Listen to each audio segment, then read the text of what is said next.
안녕하십니까. 박종규 기술사입니다. 2024년 2회 정보통신 산업기사 보건 문제인데요. 시험 보시느라고 고생 많으셨고 모든 분들이 합격하시기를 기원 드리겠습니다. 전체 문제를 복원을 해보니까 이 산업기사 2회 문제는 난이도가 좀 굉장히 좀 높았습니다. 1회 대비로. 좀 공부의 양이 조금 더 필요했던 부분들이 좀 있었고요. 전체적인 운영이나 어쨌든 시험이나 이런 쪽에서 출제가 좀 많이 됐습니다. 한 문제씩 보면서 한번 리뷰를 해보도록 하겠습니다. 전체적으로 이제 17문제가 출제한 건 1회치하고 동일했고요. 근데 이제 난이도가 조금 높았다고 말씀드리는 게 이번에 이제 신규 문제가 32문제가 32점이 출제가 됐어요. 그래서 총 하나, 둘, 셋, 넷, 5개 정도의 신규 문제가 출제되다 보니 약간 난이도가 좀 기존에 공부했던 스타일에서 조금 더 이제 새로운 유형들이 좀 나오다 보니까 좀 체감 난이도는 좀 높으셨을 거라고 생각이 들고요. 그래도 어쨌든 우리가 이제 기출에서 한 68점 정도, 68점 정도를 배점을 놨기 때문에 그래서 이제 기출에서는 그렇게 어렵지는 않았어요. 대신 신규가 좀 많이 나왔던 반면에 기출에서는 그래도 기출을 똑같이 내거나 기출 문제를 조금 응용을 하거나 이런 유형이어서 좀 괜찮은 문제들이었습니다. 뭐 제가 늘 말씀드리지만 기사든 산업 기사든 모든 시험의 가장 중요한 부분은 요 이제 기출 문제입니다. 기출 문제. 우리가 기출 문제에서 알고 있는 거, 알고 있는 것입니다. 그러니까 알고 있는 범위는 누구나 다 달라요. 그죠? 범위가 넓을 수도 있고 좁을 수도 있고. 근데 단 내가 알고 있는 것을 틀리면은 절대로 안 됩니다. 그러니까 범위가 아무리 넓다 해도 그거를 정확하게 모르고 틀리면은 배점이 확 낮아집니다. 점수에. 근데 대신 알고 있는 범위가 좁더라도 정확하게 틀리지 않게 정확하게 공부를 하신 분들이 훨씬 더 합격의 확률이 높습니다. 그래서 뭐 굉장히 넓게 범위를 공부하시는 것도 중요하지만 그 범위에서 진짜로 중요한 그리고 내가 정확하게 알고 답을 틀리지 않게 공부하시는 것이 중요하다. 다시 한번 강조드리고요. 그래서 전체적으로 신규 문제만 한번 보면 나머지는 다 이제 하나씩 볼 텐데 뭐 지식의 장비죠. 장비에 대한 조건, 그다음에 그 방송통신 설비 규정에서 이제 누화에 대한 조건인데 이 부분은 필기에서 자주 나왔던 부분이에요. 그래서 필기를 아마 공부하셨던 분들은 요거를 크게 어렵지 않으셨을 텐데 필기에서 많이 나왔던 문제거든요. 그리고 정류회로 문제가 이제 그 하나 나왔고요. 좀 새로운 유형이죠. 그리고 시설물 인계 인수에 대한 현장 문제가 하나 나왔고, 그다음에 설계 설명서. 제가 이제 그 현장에서는 설계 설명서를 이제 시방서라고 많이 얘기합니다. 시방서라는 게 뭐냐면 시공 방법 설명서예요. 시공 방법 설명서를 우리가 시방서라고 하는데 이 이제 용어가 조금 안 좋다 보니까 정보통신공사법에서는 이거를 설계 설명서라고 용어를 좀 바꿨습니다. 그래서 설계 설명서에 대한 내용인데 뭐 신규 문제긴 하지만 그래도 그렇게 난이도가 높지는 않은 문제였어요. 그래서 나머지 문제들은 어쨌든 기출에서 다뤘던 부분들 조금 어려웠던 부분은 이제 이런 방화벽 같은 경우는 조금 난이도가 좀 있는 기출 문제 중에 이런 문제들이었습니다. 자, 그래서 다시 말씀드리지만 지금 뭐 시험을 보신 분들도 있고 시험을 준비하시는 분들도 있는데 어쨌든 시험을 준비하시는 분들 다시 말씀드리지만 대부분 기출과 신규의 비율이 8대 2 정도가 일반적이거든요. 1회차 때는 그 정도 나왔는데 근데 뭐 신규가 많이 나온다고 해서 어렵다는 게 아니고 그래도 신규지만 난이도를 좀 낮추고 그리고 기출의 난이도를 좀 낮추고 이렇게 하면 가능해요. 근데 이게 만약에 8대 2라면 신규의 난이도를 높이고 여기 기출의 난이도도 약간 높이는 방법입니다. 그러니까 전체적으로 난이도를 이렇게 조절하는 방법들이 있기 때문에 어쨌든 우리가 이 신규에 너무 신경을 쓰지 마시고요. 우리가 기존에 다뤘던 물론 이제 이 문제들은 이제부터는 이제 뭐 물론 기출 문제가 되겠죠. 그래서 기출에 하나씩 내가 알고 있는 범위를 조금씩 늘려가면서 정확하게 알고 있는 걸 절대로 틀리지 않게 공부하는 게 굉장히 중요합니다. 자, 이렇게 보고 한 문제씩 한번 전체적으로 풀어보도록 하겠습니다.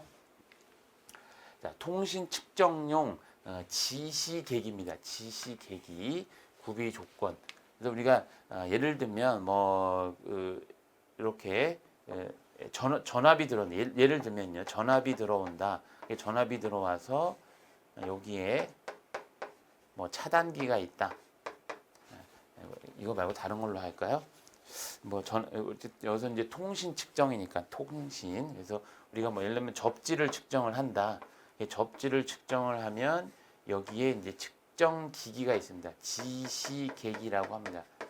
지시계기. 그래서 이 접지를 이렇게 물론 이제 P극과 이렇게 C극 보조극을 이용을 해서 이제 그 접지를 측정을 하죠. 그럼 이 지시계기가 어떤 어떤 구비 조건을 갖춰야 되느냐 이제 그런 의미입니다. 그래서 이런 걸 다 지시계기라고 합니다. 여기 보면은 이제 이렇게 아날로그 같은 경우는 요즘은 대부분 다 디지털이라서 뭐 숫자로 0.25옴 뭐 이런 식으로 나오는데 이 지시계기 같은 경우는 일반적으로 아날로그를 얘기를 합니다. 아날로그. 그래서 아날로그가 이렇게 가운데가 이렇게 돼 있고, 그래서 여기가 이제 바늘이 있습니다. 바늘. 그래서 바늘이 왔다 갔다 이렇게 하는 걸 일반적으로 우리가 지시계기라고 해요. 자, 그래서 이 지시계기는 뭐 조건이 뭐 굉장히 범위가 넓겠죠. 그래서 딱 정해져 있는 답보다는 그래서 확도가 높고 외부의 영향을 받지 말아야 된다. 그러니까 이 지시계기가 당연히 확률이 높아야겠죠, 그죠? 오차가 생기면 안 되는 거고 외부에 만약에 뭐 어떤 뭐 이런 전압의 영향이라든가 아니면 뭐 온도의 영향이라든가 이런 거에 의해서 이 지시계기가 바뀌면 안 되니까 이제 그런 의미예요. 그래서 눈금은 균등하고 대수의 눈금을 가져라. 대수에. 그러니까 너무 조밀하지 말고 대수 뭐 10, 그러니까 1, 10, 100, 1000 뭐 이런 식으로 대수의 눈금을 가지라는 얘기입니다. 눈금이 당연히 균등해야겠죠. 그래야 보기가 좋으니까. 자, 지시의 측정과 변화에 신속히 응답해야 된다. 그래서 만약에 측정을 딱 누르면 지시계가 그죠? 지시계가 딱 바로바로 반응을 해야 되는데 뭐 한참 있다 반응하지 말라 이제 그런 의미입니다. 그리고 이 장비가 좀 튼튼해야 된다. 대부분 외부에서 쓰는 거니까 취급도 편리해야 되고요. 들고 다니기 좋아야 되잖아요. 이런 장비가 엄청나게 무겁다 그러면 안 되는 거니까 그죠. 그다음에 절연 내력이 높을 것. 그러니까 절연 내력이라는 건 뭐예요? 다른 외부의 영향에 외부의 어떤 뭐 전자기적 영향 등의 좀 내력이 높다. 뭐 우리가 이제 예를 들면 이제 EMS라고 하죠. EMS 외부의 영향에 여기서 이제 절연 내력이라고 했는데 절연 내력이라는 거는 이게 뭐 완벽하게 분리가 된다는 얘기입니다. 분리. 그래서 절연 내력이 높을 것. 자, 그래서 이제 처음 공부하시는 분들은 지시계기가 뭐야 뭐 이럴 수 있어요. 근데 지시계기라는 거는 이렇게 아날로그로 눈금이 왔다 갔다 하는 거. 아마 보신 분들 많을 거예요. 뭐 이런 저항계라든가 전압계, 전류계 뭐 이런 것들이 다 이런 형태로 되어 있습니다. 근데 지금은 대부분의 장비들이 이렇게 디지털로 많이 되어 있어요. 디지털로. 근데 디지털보다는 이 아날로그가 조금 더 정밀하기 때문에 이런 기기를 아직도 사용하시는 분들이 많이 있습니다. 그래서 현장에서 많이 쓰는 부분이기 때문에 이런 부분들도 이제 향후에 이제 다시 이제 공부하시는 분들 또 문제가 나올 수 있는 거니까 용어를 좀 하나 잘 정리해 놓으시고요. 군해통신에서 여기는 이제 공동주택이라고 했습니다. 군해통신에서 괄호 안에 들어갈 설명. 그래서 사업자 매놀. 저희가 이제 공부했던 것 중에 이렇게 사업자 매놀이 이렇게 있죠. 그래서 매놀이 이제 여기부터는 뭐가 되는 거예요? 여기는 이제 외부 사업자가 되는 거고 여기부터는 이제 구내가 되는 겁니다. 구내. 그래서 외부와 내부를 구분하는 요 지점을 우리가 뭐라고 했어요? 시험에서 많이 나왔던 건데 여기를 우리가 분계점이라고 하죠. 분계점. 이런 것도 시험에 많이 나옵니다. 분계점. 그래서 외부와 내부를 구분되는 그 지점, 거기 우리가 분계점이라고 해요. 그래서 외부 맨홀에서 맨 처음 어디로 들어오고 그 다음에 어디로 연결해서 최종 사용자까지 배선이 군해통신, 이걸 우리가 군해통신 선로 설비라고 합니다. 군해통신 선로 설비. 다시요. 요거를 군해통신 선로 설비라고 해요. 군해통신 선로 설비. 그래서 군해통신 선로 설비 세 가지는 뭐가 있어요? 군해간선, 그다음에 건물 간선, 그다음에 수평 배선, 이 세 가지가 군해통신 선로 설비입니다. 선로 설비. 자, 군해간선, 건물간선, 수평 배선. 이것도 시험에 아주 잘 나오는 거죠. 근데 여기서는 이제 보기를 준 것 같아요. 보기를. 그래서 국선 단자함, MDF, 수평 배선, 건물 간성, 중간 단자함, 이거를 이제 순서대로 넣으란 얘기죠. 외부 맨홀에서 가장 먼저 들어오는 데가 어디예요? 당연히 국선 단자함이죠. 여기가 1번이 국선 단자함을 통해서. 그래서 국선 단자함을 통해서 어디로 가요? 그러니까 국선 단자함, 여기가 이제 MDF라고 하면 국선 단자함. 그다음에 건물 간선. 그래서 집중군해 통신실에서, 원래는 MDF가 정확한 이름은 집중군해 통신실이죠. 집중군해 통신실을 통해서 이 건물 간선을 통하는 거죠. 이 건물 간선, 간선입니다. 건물 간선. 원래 이제 군해 간선이 있다면 이제 군해 간선인데, 여기서는 건물 간선을 얘기했다면 무슨 얘기냐면, 건물이 이렇게 되어 있다. 건물이 있어요. 외부에 맨홀이 이렇게 있다. 맨홀이 있는데 여기서 이렇게 들어온 겁니다. 여기에 이제 MDF가 있고요. 이 그림을 그려보면 MDF가 있고, MDF에서 어디로 올라간 거예요? 바로 이렇게 올라간 겁니다. 한 층짜리 건물인 거예요. 한 층. 자, 그래서 요걸 뭐라고 해요? 요거를 건물 간선이라고 하죠. 건물 간선. 그래서 건물 간선 중간에는, 건물 간선 여기 이제 각 층에는 뭐가 있어요? 중간 단자함이 있죠. 그래서 여기에 건물 간선이 있고, 여기에 이제 IDF라고 하는 중간 단자함이 있는 거죠. 여기 IDF라고 하는, 자, 중간 단자함. 그리고 각 세대에 이제 수구가 있죠. 수구 이제 벽에 붙어 있는 그 포트를 우리가 수구라고 하잖아요.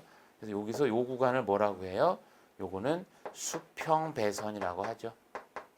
수평 배선. 여기는 건물 간선. 자, 이렇게. 만약에 이 건물이 두 개다. 예를 들면 건물이 하나가 더 있다.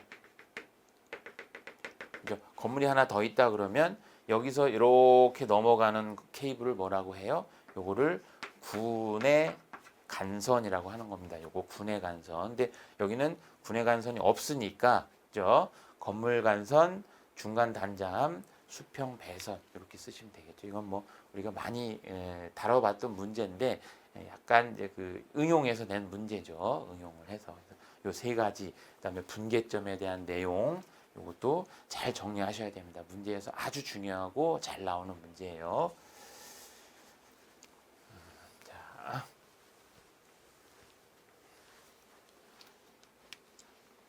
자, 3번. 자, A 클래스 IP 버전 4에서 A 클래스의 IP 주소 수를 물어봤습니다. 주소 수. 우리가 IP 버전 4라고 하는 거는 A 클래스, B 클래스, C 클래스 이렇게 있죠. 그래서 여기에 네트워크 주소 수가 있고, 그다음에 IP 주소 수, 뭐 주소 수라기보다는 주소 이제 범위가 돼 있죠. 범위. 뭐 수라고 해도 상관없습니다. 범위.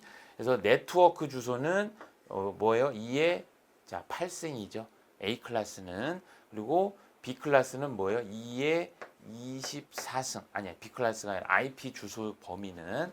그래서 이거를 우리가 이렇게 그림을 그릴 때 자, 이렇게 해서 그림을 그릴 때 앞에를 8비트, 뒤에는 24비트. 그래서 여기는 네트워크 주소고 여기는 IP 주소 범위가 되는 거죠. IP 주소 범위. 그래서 0번부터 해서 127번 되어 127번까지 쓸 수가 있죠. IP 주소 범위를 IP 주소의 범위를.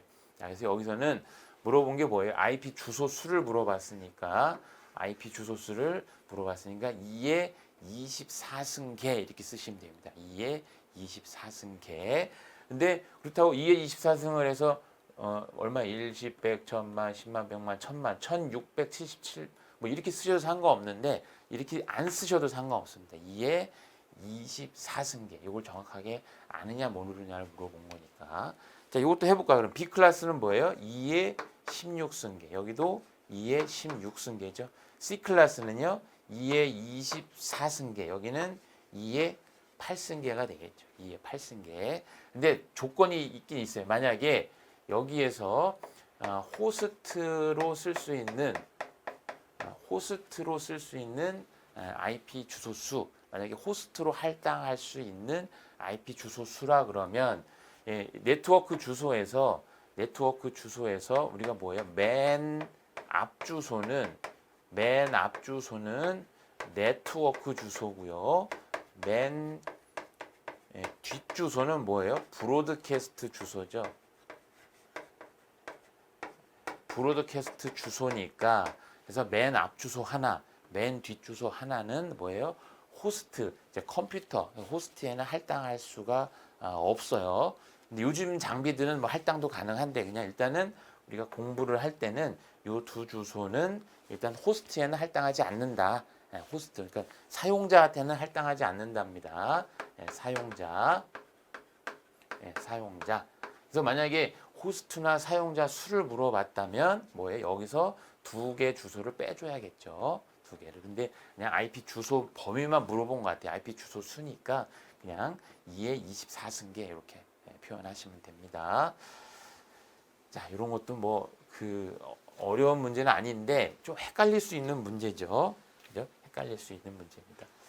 자, 이거 뭐 이렇게 해서 뭔지 이렇게 쓰시는 분도 있을 거예요. 만약에 2의 24승 마이너스 여기 이제 두 개. 만약 이렇게 쓰셨으면 여기에 네트워크 주소 이제 조건을 항상 달아주세요. 네트워크 주소 네트워크 주소 1개, 브로드캐스트 주소 1개를 제외 뭐 이런 조건을 딱 달아주시면 이제 답이 더 명확해지겠죠. 자, 이런 식으로 좀 공부를 좀 하시면 좋겠습니다. 자, 4번. 자, 아래 질문에 답하시오. 자, 우리가 이제 정보통신 인증, 자, 인증을 받는 정보통신 건물, 그러니까 건축물에 대해서 정보통신 시스템에 대한 인증을 받는 항목이 두 가지가 있죠. 그래서 초고속 정보통신 건물하고 홈 네트워크 건물 이 두 가지 인증이 있습니다. 이건 인증이에요, 인증.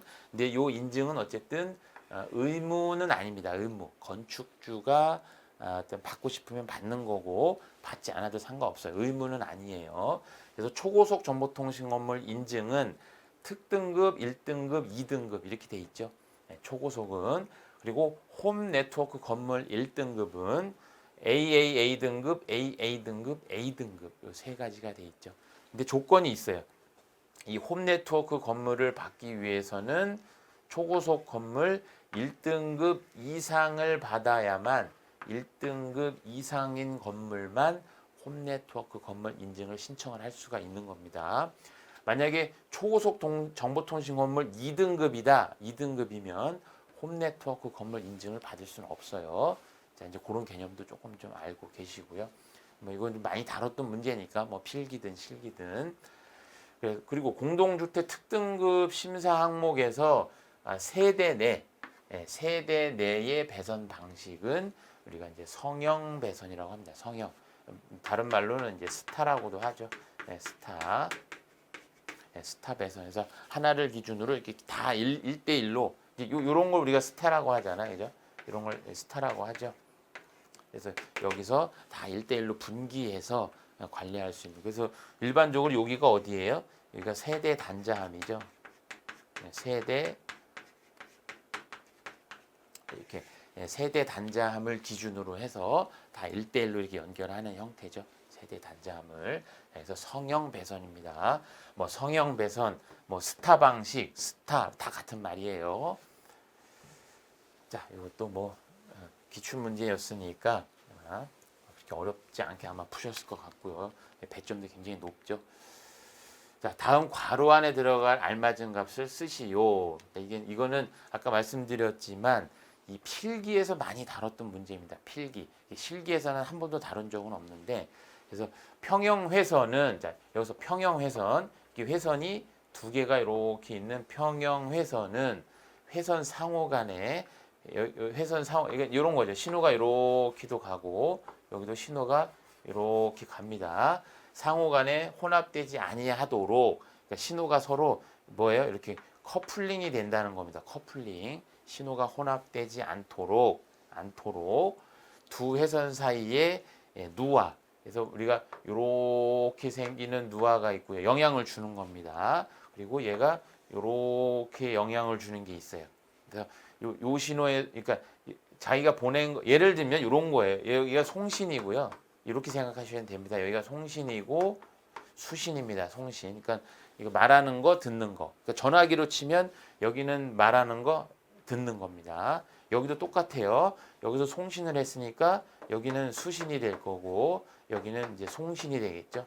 예, 이렇게 송수신 이렇게 한다는 조건 하에. 그래서 예를 들면 내가 말한 게 나한테 영향을 주는 겁니다. 요걸 우리가 뭐라고 해요? 근단 누화라고 합니다. 근단 누화. 그래서 영어로는 뭐예요? 크로스 토크라고 하죠. 자, 크로스 토크. 그리고 내가 말한 게 상대방한테 영향을 주는 겁니다. 상대방한테 내가 말한 게 상대방한테 영향을 준다.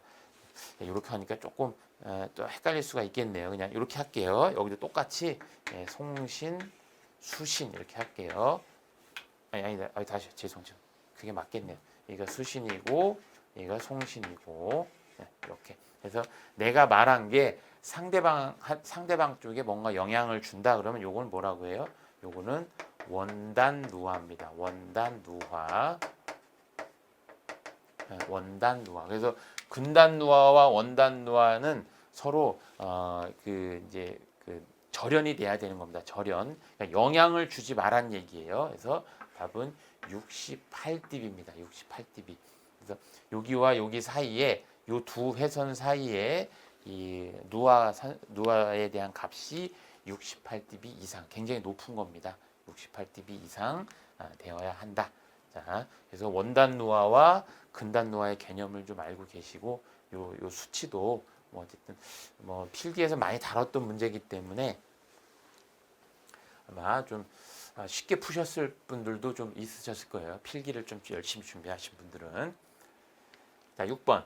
자, CCTV 카메라에서 자, 로컬 시스템 점검 사항을 아마 이렇게 보기를 여러 개를 주고 그 5개를 골라라 이런 문제입니다. 그래서 이건데 기출 문제입니다. 기출하고. 근데 예전에는 뭐 이렇게 이런 로컬 시스템을 점검 물어본 게 아니라 뭐 상시 점검을 할 거냐, 그다음에 뭐 수시 점검을 할 거냐, 이런 개념으로 물어본 적이 있었는데 여기서는 자, 로컬 시스템을 물어봤어요.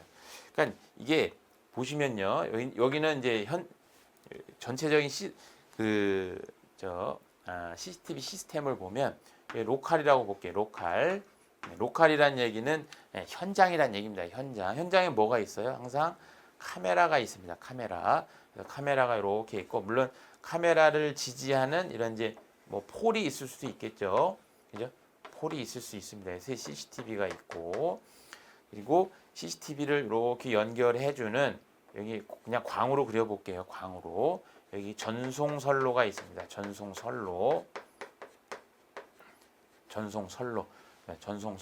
그리고 여기에 녹화 장치가 있습니다. 이제 녹화. 그래서 요거는 이제 센터가 되겠죠. 센터. 그래서 여기를 이제 여기를 전송계라고 하고요. 예, 전송계, 여기를 우리가 센터계라고 합니다. 센터계. 그래서 여기 우리가 로컬, 다른 말로는 이제 현장이라고 하죠. 현장. 그래서 이게 현장을 이제 CCTV 유지 보수 하는데 이 현장에서 일어나는 그 점검해야 될 것들, 이런 것들을 이 중에서 뭐 한 10개 중에 5개를 골라라. 이게 배점이 엄청 굉장히 높았습니다. 그러니까 현장에서 점검하는 거잖아요. 그죠? 그래서 잘 보실 때요. 이런 점검, 그다음 점검, 뭐 조정이나 이런 말들은 점검하고는 조금 다릅니다. 그러니까 조정을 한다는 거는 뭔가 이제 새롭게 맞추는 거기 때문에 유지 보수라고 보긴 좀 어려워요. 그래서 이렇게 점검, 뭐 확인, 점검, 뭐 이런 것들, 이런 내용을 위주로 좀 보시면 되고요. 잘 보시면 녹화 상태 점검은 어디서 하는 거예요? 이 센터에서 하는 겁니다. 이 센터, 그죠? 그다음에 카메라 주변 온도 점검. 그래서 카메라의 주변 온도가 높으면 어떻게 돼요? 아니면 낮으면 어떻게 돼요? 그러니까 너무 높거나 낮으면 오동작을 할 수 있으니까 만약에 이 카메라가 이제 그냥 이렇게 외부에 있을 수도 있고요. 카메라 외부에 있을 수도 있고, 아니면 주변에 뭐 어떤 그 이런 함에 들어 있을 수도 있고 하니까 이 주변 온도를 항상 점검을 해주는 게 현장에서는 되게 굉장히 중요합니다. 그래서 만약에 너무 낮으면 뭔가 좀 그 어느 정도 적정 온도를 맞출 수 있게 해줘야 되고, 또 너무 높으면 또 그 뭐 에어컨 이런 팬 같은 걸 써서 온도를 좀 낮춰줘야 되니까요. 자, 이런 거. 그리고 케이블 및 커넥터 접속, 그죠? 이런 어디에요? 전송 선로가 있으면 CCTV랑 당연히 이렇게 연결되는 케이블들이 있을 거 아니에요, 그죠? 이건 당연히 점검을 해야 되겠죠. 그다음에 입력 전압 특성 점검, 입력 전압. 그래서 여기에 통신 케이블도 있지만 뭐도 있어요, 당연히 여기 이제 그 차단기가 있고, 이 전원 차단기가 있고요. 전원 차단기가 이렇게 해서 여기 전원도 들어가겠죠, 전원. 그래서 CCTV는 일반적으로 DC를 사용합니다. DC. 차단기 뒷단은 이제 AC가 이렇게 들어오겠죠. AC가 이렇게 들어오는데 차단기 뒷단에 그래서 DC를 써야 되기 때문에 항상 주로 뭐를 많이 달아요? 여기에 아답터 같은 거를 여기에 많이 달죠. 이렇게 아답터를 달아서 뭐 예를 들면 뭐 12V라든가 뭐 또 뭐 24V라든가 이런 전압을 쓰죠. 그러니까 이런 입력 전압이 만약에 너무 떨어졌거나 올라갔거나 굉장히 중요합니다. 자, 이런 것들도 좀 점검이 필요하고요. 전송로에 대한 레벨 조정, 이 전송로에 대한 레벨 조정 이런 거는 점검할 수가 없겠죠. 유지 보수에서는.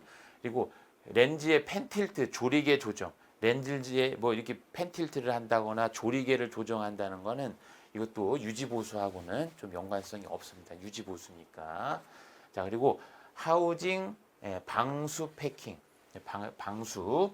그래서 여기 로컬에서 어떻게 해요? 여기 CCTV가 대부분 카메라가 이렇게 함에 많이 들어 있잖아요. 하우징이라고 하는데, 그래서 하우징에 뭔가 빗물이 들어가거나 방수가 안 되면 안 되니까 이런 거 굉장히 중요합니다.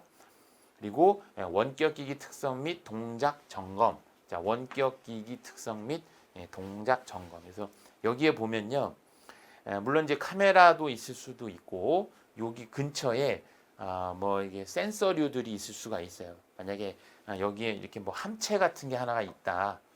이렇게 함체 같은 게 있다. 왜냐면 통신 장비 같은 거를 집어 넣으려면 이런 함체 같은 것들이 있거든요. 그러면 이 함체에는 뭐 문 열고 닫고의 이런 센서, 그다음에 이 안에 온도를 맞춰주는 센서 이런 것들이 있어요. 그래서 현장 그 원격 기기들 센터하고 왔다 갔다 하는 원격 기기들을 동작 점검을 해줘야 되겠죠. 그리고 DVR 동작 점검. DVR은 녹화 장치잖아요. 그래서 이 녹화 장치의 종류에는 자, DVR이나 이런 NVR이나 이런 장치들이 있습니다. 그래서 요거는 좀 다른 말이죠. 자, 그래서 요거 온도 점검, 케이블 점검, 전압 점검, 하우징이나 패킹, 그다음에 원격 장비들의 특성 점검. 여기 전류 확인도 있네. 이거 전류 확인도 전류를 확인할 수는 없어요. 그러니까 여기 전압, 아까 여기 DC 전압이 만약에 12V냐 24V냐 아니면 전압이 이렇게 끊어질 수도 있는 다운이 될 수도 있는 거니까 자 이런 내용. 그래서 요거는 뭐 시험에서 잘 나오는 거니까요. 그래서 아마 여기서 배점이 10점이기 때문에 아마 맞춘 거에 따라서 아마 부분 점수를 아마 줄 거라고 생각이 듭니다. 자, 그래서 요런 개념으로 좀 풀어보시면 좋겠고요. 자, 7번 망관리 프로토콜 5대 기능 중 세 가지를 쓰시오. 뭐 우리 뭐 굉장히 많이 한 거잖아요, 그죠? 우리 망관리 프로토콜이 뭐예요? 자, NMS TCP/IP 프로토콜에서 이야기하는 망관리 시스템을 우리가 NMS라고 하죠. NMS.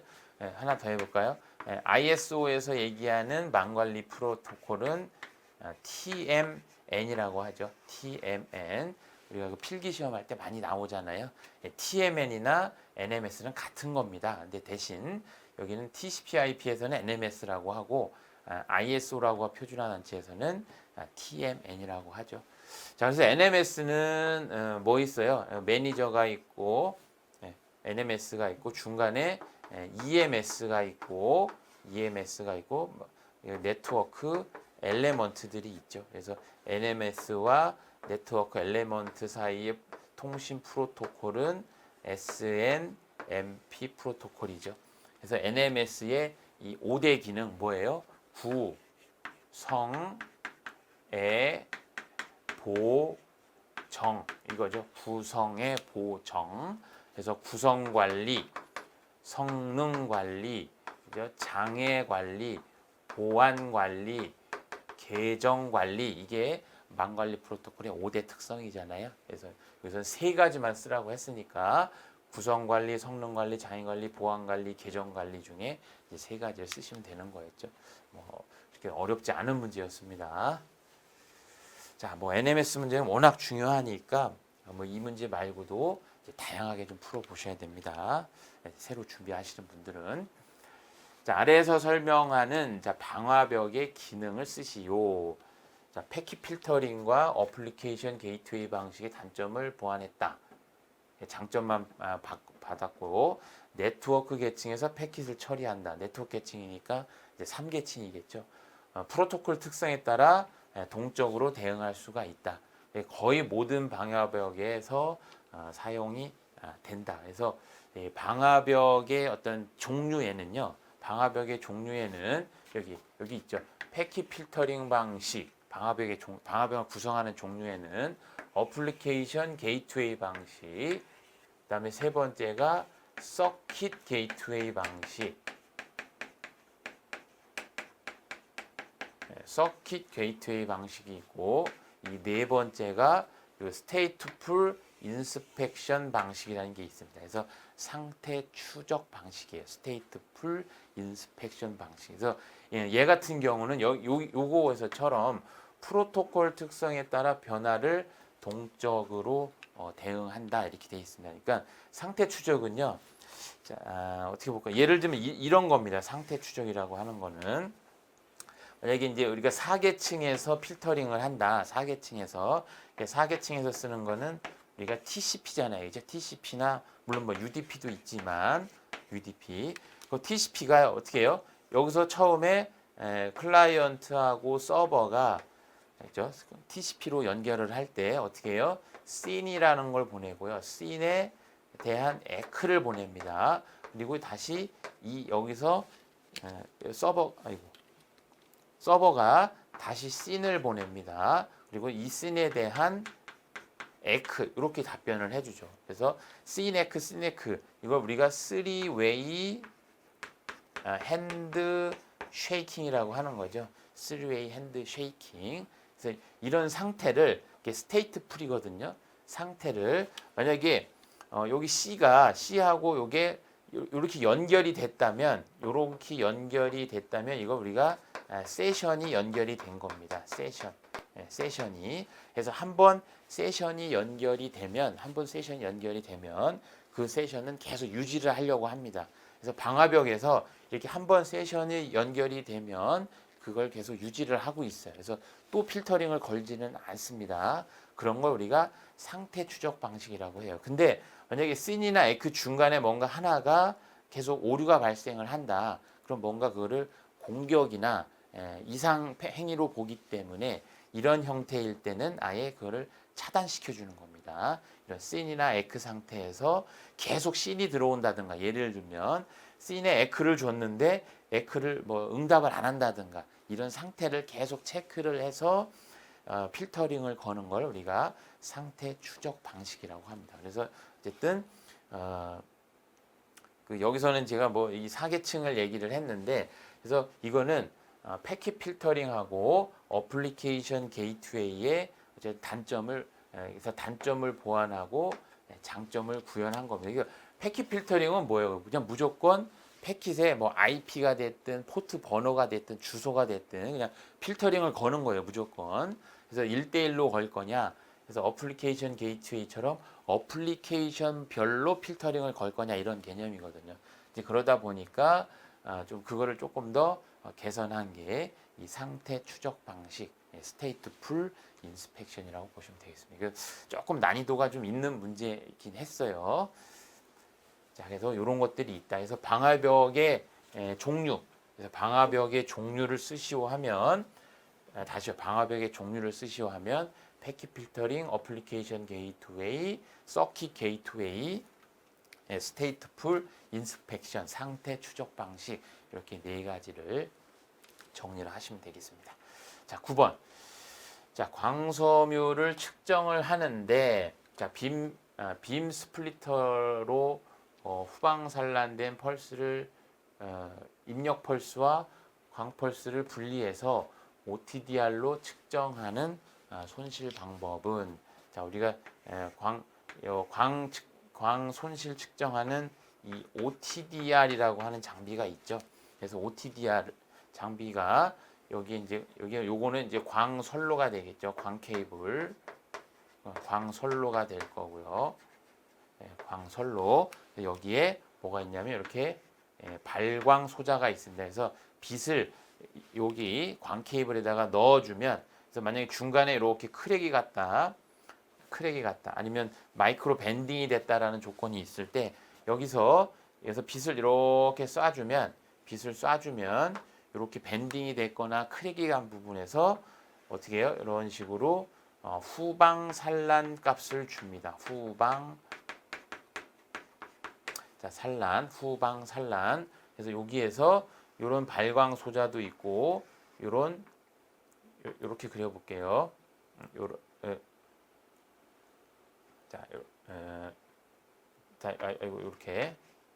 자, 이렇게. 요거는 우리가 이제 발광 소자고요. 발광. 요거는 수광 소자입니다. 그래서 발광과 수광을 분리해주는 여기에 뭐가 있어요? 여기에 스플리터가 있겠죠. 스플리터. 그래서 빛을 넣어주고 후방 산란된 값을 빛을 받아주고, 이렇게 해서 여기 여기 고장점이나 아니면 밴딩점에서, 밴딩점에 뭐를 측정할 수 있냐면 거리도 측정할 수가 있고요. 거리도. 그리고 여기에서 여기까지의 손실도 측정을 할 수가 있습니다. 손실. 자, 그래서 이렇게 측정하는 손실 측정 방법을 뭐라고 하냐면 후방 산란법이라고 하는 거죠. 후방 산란법. 그래서 OTDR을 이용한 여기 손실 측정 방법을 우리가 후방 산란법이라고 합니다. 후방 산란법. 이게 또 뭐가 있냐면 파워 미터법이 있죠. 자, 파워 미터법. 그래서 후방 산란법이 있고 파워 미터법. 그래서 파워 미터법은 뭐예요? 여기 소스가 있고요. 그다음에 광 케이블이 있고, 여기에 이제 그 측정기가 있습니다. 측정기가, 소스가 있고 측정기. 그래서 여기서 0dB를 쐈어요. 0dB를 쏴줬는데 측정기에서 마이너스 10dB가 나왔다. 0dB를 쐈는데 그러면 전체 손실이 얼마예요? 10dB가 되는 거죠. 손실이니까 10dB. 그래서 이렇게 장비 두 개를 가지고 측정하는 걸 우리가 파워 미터법이라고 하고, OTDR처럼 한쪽에서만 측정하는 걸 우리가 후방 산란법이라고 하는 겁니다. 자, 이것도 좀 잘 정리해 놓으시고요. 뭐 워낙 시험에 많이 나오는 거니까. 자, 후방산란법. 근데 여기서 이제 문제를 아마 이렇게 냈던 거 봐서는 굉장히 뭐 용어를 좀 약간 이제 좀 꼬아서 낸 거죠, 그죠? OTDR을 이용한 게 당연히 후방산란법인데 그 손실 측정 방법을 물어봤으니까 이걸 후방산란법이라고 자, 쓰셔야 됩니다. 자, 브릿지 정류 회로를 설명하고 입출력 전후 파형을 자, 그려라 뭐 이런 문제였는데 그래서 이 정류 회로는 뭐냐면 정류기는 이제 리플렉터죠. 말 그대로 리플렉터. 그래서 AC를 DC로 변환해 주는 회로를 우리가 정류기라고 합니다. 정류기. 그래서 아까 우리가 그 뭐예요? 그저 아까 CCTV 같은 경우 대부분 DC를 쓴다고 했잖아요. 아답터를 이용을 해서. 그러니까 아답터가 뭐예요? 아답터가 정류기입니다. 일종의. 네. 네. 아답터. 네. 아답터가 일종의 정류기예요. 그래서 AC를 받아서 우리가 원하는 뭐 12V나 24V나 이렇게 바꿔주는 거니까요. 그래서 입력은 이렇게 AC가 되고요. 우리가 우리나라에서 쓰는 AC 전압은 다 얼마예요? 피크 투 피크가 330V죠. 330V. 그리고 평균은 평균치는 220V가 되는 거죠. 그래서 220V를 받아서 이렇게 그래서 브릿지 정류기는요. 여기서 이 정류기를 물어본 게 아니잖아요. 그래서 설명을 하고 입력과 출력을 쓰라고 했으니까 여기는 그냥 이렇게 네모 박스를 치시면 됩니다. 이렇게 브릿지 정류기를 꼭 안 그리셔도 되는 거예요. 그래서 여기다가 뭐 정류기 이렇게 쓰시면 되겠죠. 근데 이제 나중에는 브릿지 정류기가 뭐냐라고 그림을 그리려고 할 수도 있거든요. 그래서 이 다이오드가 이렇게입니다. 한쪽 방향. 그리고 이렇게. 이 다이오드가 뭐예요? 그래서 이쪽은 이렇게 전류가 이렇게 흐르는 거잖아요. 그죠? 여기서 이렇게 흐르고 역으로는 흐를 수가 없어요. 이렇게는 흐를 수가 없죠. 순방향으로만 흐르는 겁니다. 순방향으로만. 그래서 그러니까 여기서는 예를 들면 플러스, 마이너스 이렇게 들어오겠죠. 그러면 이 교류 AC가 들어오면 플러스니까 이렇게 들어옵니다. 플러스로 들어가요. 그래서 플러스로 가다가 그죠? 이 마이너스가 들어오면 여기는 동작이 안 되겠죠. 그죠? 동작이 안 되고 그래서 플러스가 뭐예요? 여기 캐패시터에 저장이 됩니다. 그리고 다시 플러스가 들어오면 또 캐패시터에 저장이 되고 그래서 플러스가 들어오다가 저장되고 다시 플러스가 들어오고 저장되고 이렇게 되는 겁니다. 그래서 이렇게 우리가 이제 리플 같은 게 이렇게 보이는데 이런 걸 우리가 리플이라고 하는데 그래서 이 저장하고 스위칭 속도가 얼마나 빠르냐에 따라서 이렇게 보일 수도 있고 정확하게 이렇게 DC처럼 보일 수도 있죠. DC처럼. DC 여기가 0레벨이고 DC 여기가 만약에 12V 여기는 뭐 24V 뭐 이렇게 될 수가 있다는 거죠. 자, 그래서 입력 파형은 교류, 출력 파형은 DC 이렇게 그리시면 되는 거죠. 그래서 그리고 그 브릿지 정류회로는 이 네 개의 다이오드가 두 개는 이렇게 한쪽 방향, 두 개는 이쪽 방향, 그리고 이 캐패시터, 이 저장 장치가 꼭 필요합니다. 만약에 나중에 그림을 만약에 필요하다면 이 브릿지 정류회로를 그리시오라는 문제도 충분히 출제가 가능한 문제입니다. 자, 그래서 이것도 잘 좀 정리해 놓으세요. 자, 11번 보겠습니다. 자, 버스형, 성형, 구성도를 그리고 특징을 쓰시오. 굉장히 어렵지 않은 문제죠. 우리가 망 토폴로지는 버스형, 성형, 또 뭐 있어요? 링형, 메시형, 스타형, 뭐 이런 것들이 있죠. 스타형이 뭐 성형이니까요. 그래서 버스형은 이렇게 하나의 회선을 가지고 단말이 이렇게 링크를 1대1로 이렇게 하나씩 연결한 걸 우리가 버스형이라고 하고 성형이라고 하는 건 성형, 스타. 그래서 가운데를 기준으로 1대1로 이렇게 다 간 거를 우리가 성형이라고 하죠. 그래서 구성도를 그리고 특징을 쓰시오라고 했으니까 자, 모든 노드가 간선을 공유해서 연결하는 형태. 그러니까 모든 노드가 이 하나의 간선을 뭐예요? 공유해서 연결하는 겁니다. 공유해서 이렇게 연결하는 형태를 우리가 버스형이라고 하죠. 자, 성형, 스타형은요. 성형은 중앙 집중식 구조로 연결하는 형태. 이 중앙 집중식 구조로 연결하는 형태를 우리가 성형, 스타형이라고 하죠. 요거를 뭐 특징을 여러 개를 쓰셔도 상관없지만 하여튼 정확한 키워드를 가지고 쓰셔야 됩니다. 중요한 건.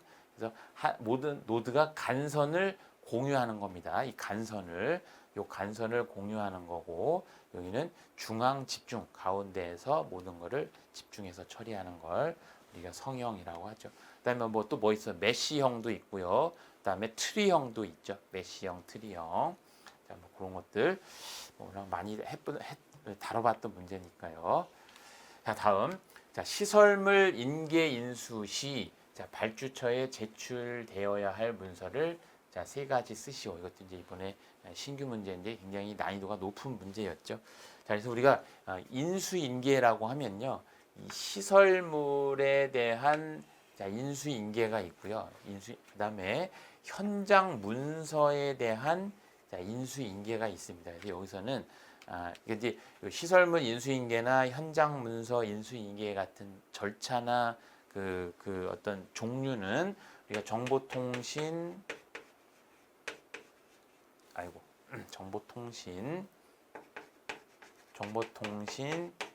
감리 업무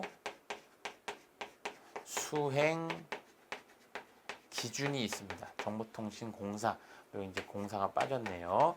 정보통신공사 감리 업무 수행 기준 2019년도 이제 요 수행 기준 가이드가 있어요. 그래서 대부분 시험은 요 수행 기준에서 출제가 되는데 거기에서도 시설물 인수인계 시 절차, 그다음에 현장 문서 인수인계 시 절차가 별도로 있는데 여기서는 시설물 인수인계를 물어본 것 같아요. 문제에서는 시설물 인계 인수입니다. 인계는 뭐예요?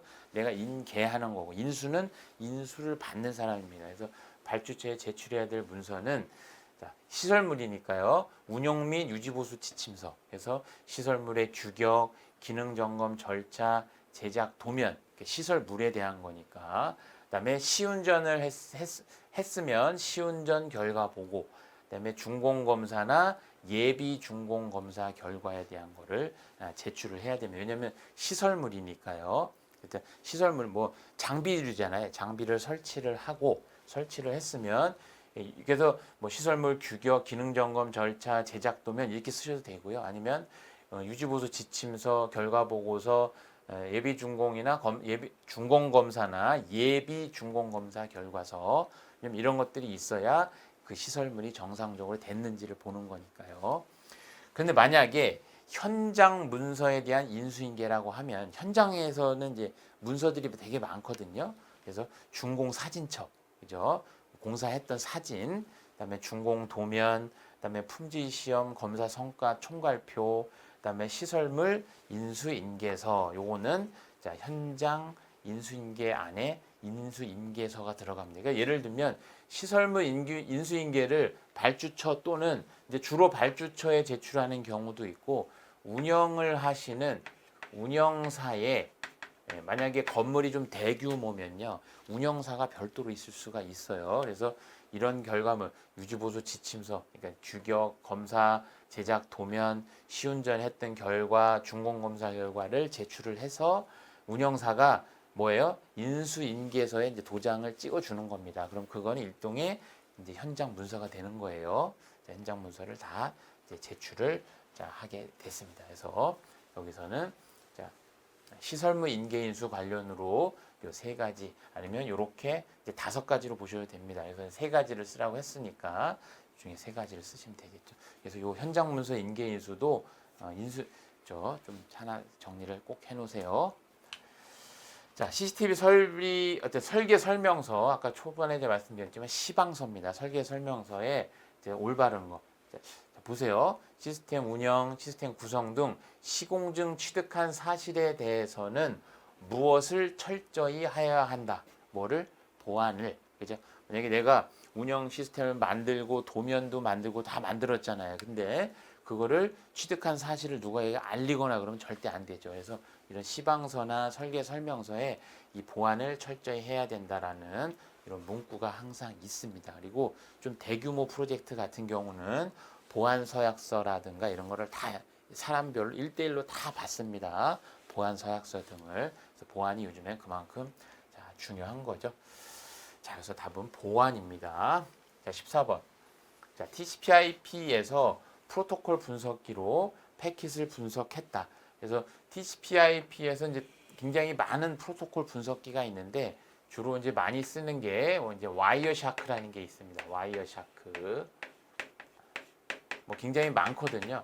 그래서 이게 뭐냐면은 실제 트래픽에 흐르는 정보들을 다 읽어보는 거예요. 패킷을 분석해주는 이런 장비를 프로토콜 분석기라고 하고 대표적인 게 이제 와이어샤크라는 게 있다.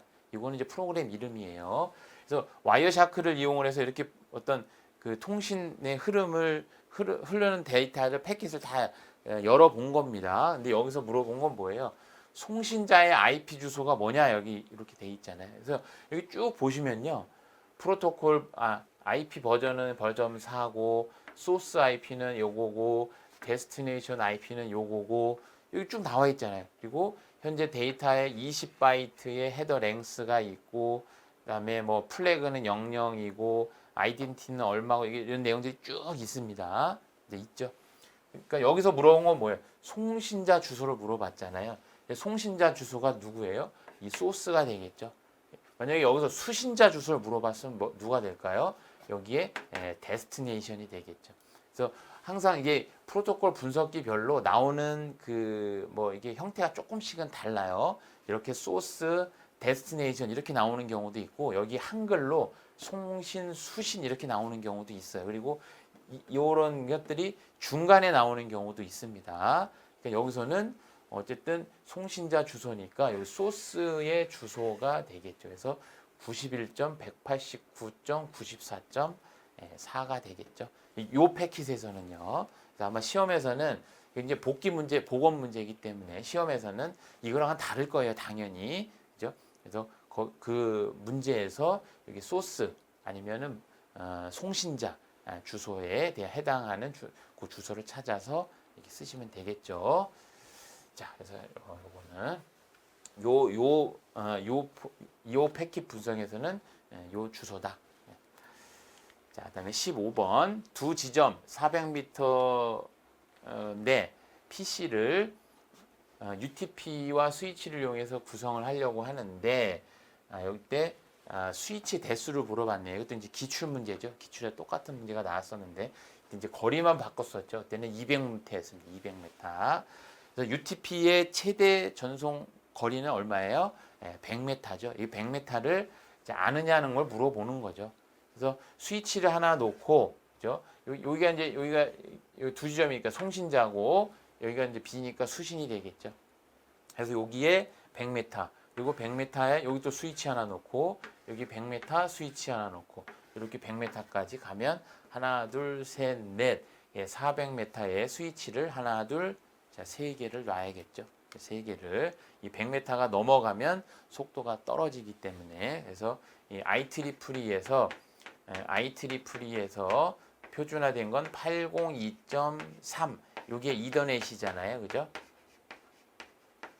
이더넷 프로토콜에서 그 UTP를 이용한 그 트위스트 페어 동 케이블 이제 커퍼를 이용한 커퍼라고 하죠. 안에 동이 들어가 있으니까 UTP 케이블을 이용을 해서 전송할 수 있는 최대 거리는 330피트라고 이렇게 정하고 있습니다. 그래서 330피트니까 메타로는 100m 정도 됩니다.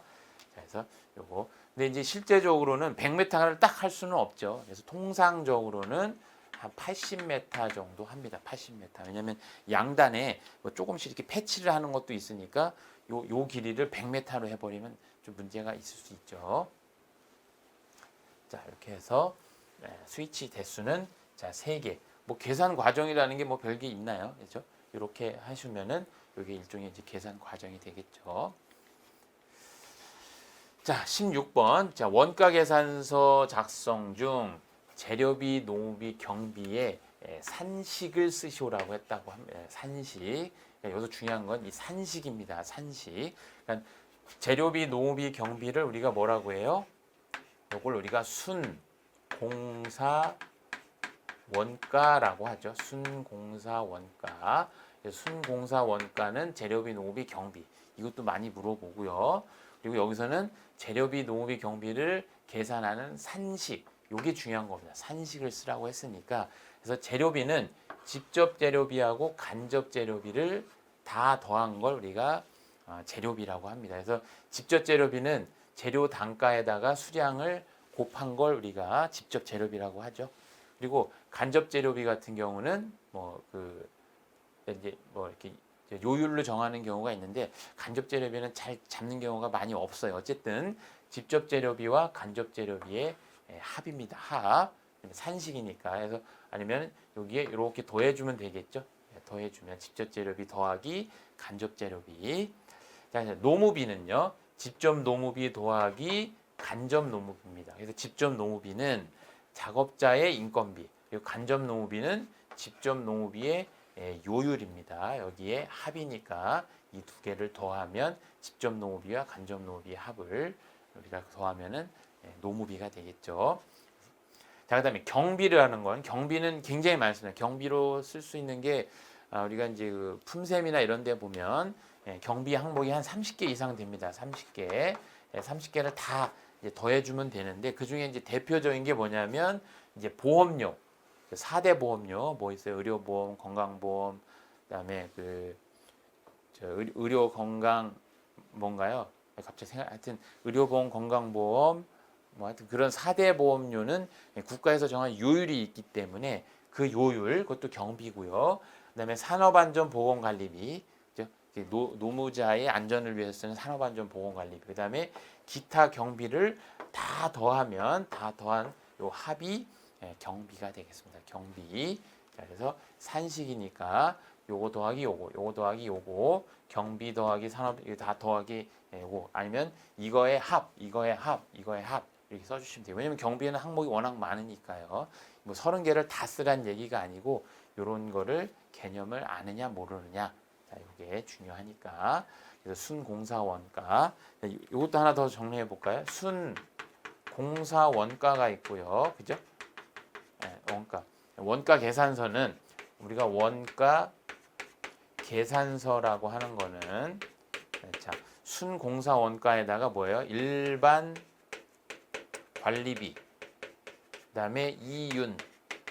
그래서 순공사 원가에 일반 관리비 이윤까지 하면 이건 뭐예요? 총 원가가 됩니다. 총 원가.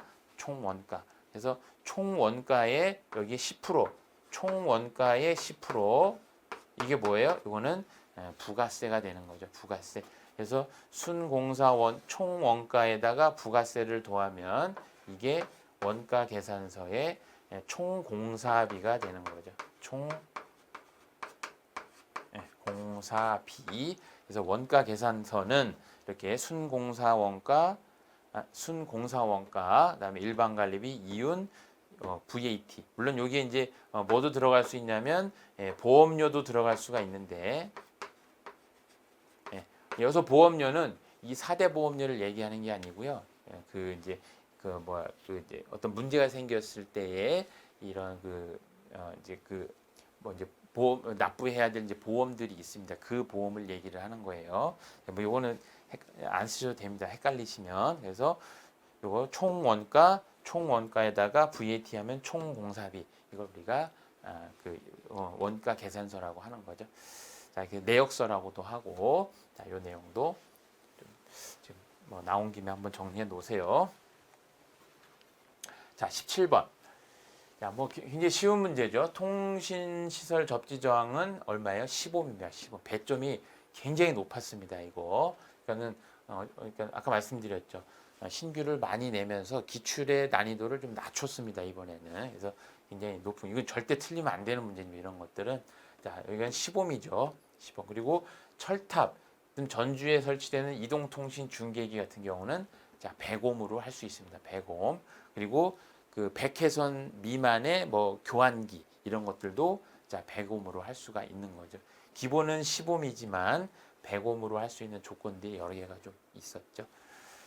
자, 이렇게 해서 지금 전체적으로 한 17문제를 다 풀어봤는데요. 어쨌든 뭐 이 총괄표에서 나타났듯이 전체적으로 다시 한번 강조드리지만 이 기출 문제에 대한 비율과 신규에 대한 비율이 조절이 되는데 가장 중요한 건 기출 문제의 범위를 정해놓고 넓든 좁든 가장 핵심은 내가 아는 문제를 절대로 틀리지 말아야 된다. 아는 거를 틀리는 거는 굉장히 리스크가 큰 겁니다. 이 신규 모르는 거를 틀리는 건 어쩔 수가 없어요. 그건 누구나 다 틀릴 수가 있어요. 누구나 많은 분들이 뭐 누구나 다는 아니겠지만 근데 이 기출에서 누구나 아는 걸 틀리면 그때부터는 합격하기가 어려운 겁니다. 그래서 알고 있는 것을 틀리지 않는 이런 게 시험에서 가장 중요한 포인트가 되겠습니다. 이렇게 해서 산업기사를 한번 전체적으로 보건 문제를 풀어봤는데요. 어쨌든 시험 보신 분들 고생 많으셨고 많은 분들이 꼭 합격하시기를 기원 드리겠습니다. 고생 많으셨습니다.